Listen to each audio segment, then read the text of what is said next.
Imagine that you're at your table with your party and all the players are on the edge of their seats, fully immersed in the world that you've created, wondering what comes next. That's the magic of effective world building. Creating a fantasy world that feels as real as our own is a significant achievement and one of the most rewarding aspects of being a GM. My name is Cole, this is Lost Emerald, your go-to channel for all things tabletop role-playing games.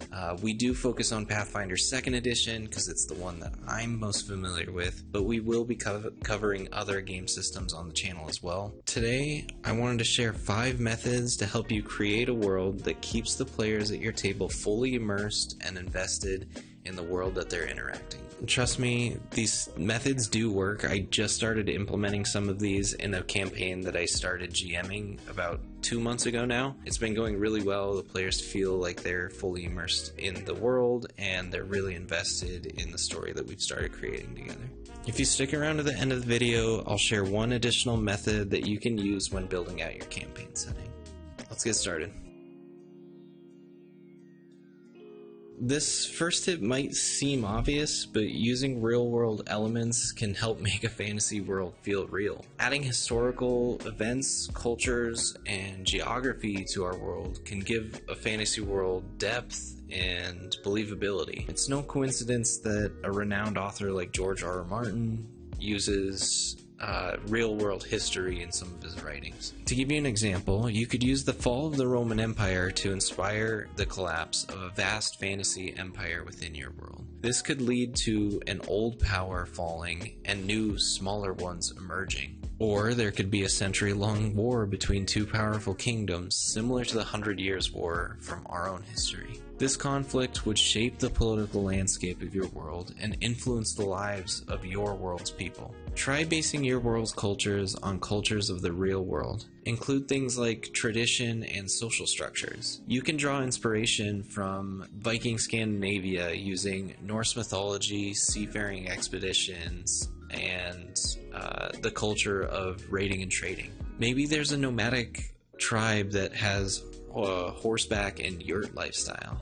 Or you can create a city-state with democratic elements that relate back to ancient Athens. This will help enrich the world that your players are interacting with and offer them something relatable. Designing a living, breathing world that dynamically changes based on your players' decisions and actions is not just a suggestion, it's actually a game changer. It adds depth and excitement to the table, inspiring you to experiment with events that respond to your players' choices. It's essential to show that there are consequences and impacts to players' decisions. It makes them feel like their choices actually matter. For instance, imagine a scenario where a player's decision to support one faction leads to the shift in balance of power in the political landscape. Or what if your players were in the mountains and accidentally interrupted the slumber of an ancient dragon? That dragon could wreak havoc on a kingdom or disguise itself as a political figure and maybe even take control over a kingdom. These ever-evolving elements keep the world fresh and moving. Regardless of your players' actions, the world around them keeps going. This will help make your world feel unique and the sessions at your table feel impactful. Creating unique cultures that feel alive requires giving them history, customs, languages, and social structures. Start by developing their mythology and religion. That'll help shape their values and behaviors. Social norms and traditions can also help add layers to their identity. Imagine a fictional culture that worships the moon as its deity. Their calendar and festivals revolve around lunar cycles, and they have ceremonies in the middle of the night to honor their moon. Their social hierarchy could even be influenced by the phases of the moon. These elements make the culture distinctive and help give you an idea of how it might interact with the world around it. This will add depth and realism to your storytelling and give your players the impression that there are rich cultures all over your world.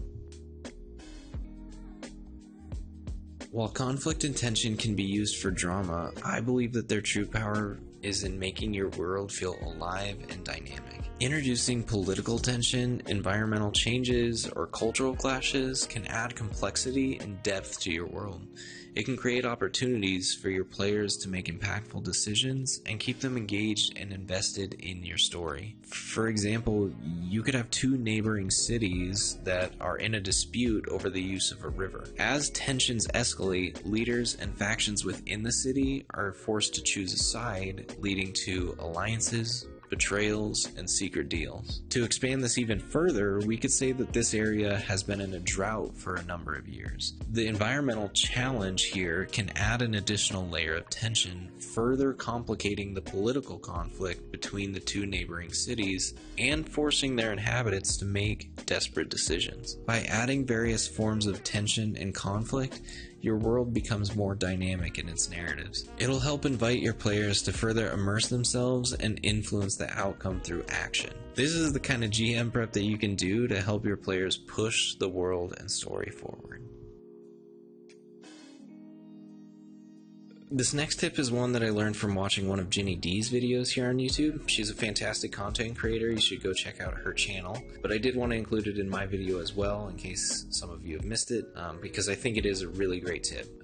Developing a fantasy world based in realism doesn't have to be a solo project. Involving your players makes them part of the world building process. Encourage them to co-create parts of the world, such as their character's backstory. For instance, if a player's character hails from a small village in the mountains, let them create that village, its inhabitants, traditions, culture, everything about it. Just know that involving players in world building can also lead to potential challenges. Some players might have conflicting ideas or might need to be more comfortable with the responsibility of creating parts of the world. In these cases, it's important to maintain a balance between your player involvement and the GM control to ensure that the world remains cohesive and engaging. Let's say you have a few players who can't make it to this week's session. Instead of canceling, why don't you invite these players to a world building session where you all sit down and develop a town at the edge of the world. Each person contributes a key element to the town, like its historical origins,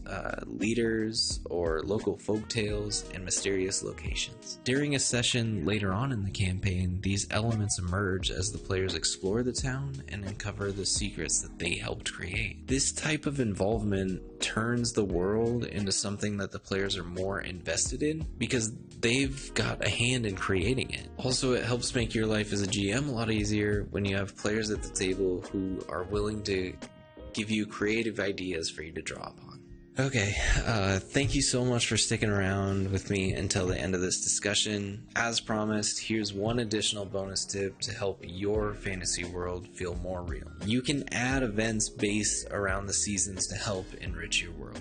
Let me give you an example from our current campaign that I just started GMing a few months ago. I created a great dragon migration in that world. One community of dragons will migrate north every winter and spend the season in a distant city. Nobody in the world knows why they travel there, but it's culturally significant for the communities along that migration path. They hold festivals when the dragons pass overhead, celebrating with rituals that honor these creatures and help the communities prepare for the coming winter. Economically, the migration boosts local trade and tourism as surrounding communities will come in and watch the dragons. Incorporating such a vivid natural phenomenon deepens your world's lore. It provides reoccurring plot opportunities and character interactions, making your fantasy setting feel more vibrant and alive. There you have it. There were 6 secrets to building fantasy worlds that feel real and help your players feel more immersed. I encourage all of you to try these techniques in your own game and see how they transform your storytelling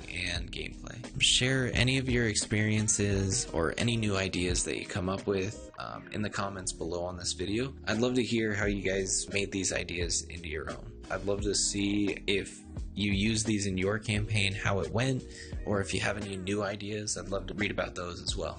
Thank you for watching this video. It really means a lot. I'm just getting started here, but if you did enjoy it and found it helpful, please give it a thumbs up, subscribe. I'll be doing more world building tips, storytelling strategies, and so much more. And I'm so excited to continue on this journey. If you do want to help me out, please follow me on social media. I'll have all of those links in the description below. Until next time, just keep creating, keep thinking, keep building, keep playing with all your friends. Let me know how these things turn out. Thanks, everyone. Bye.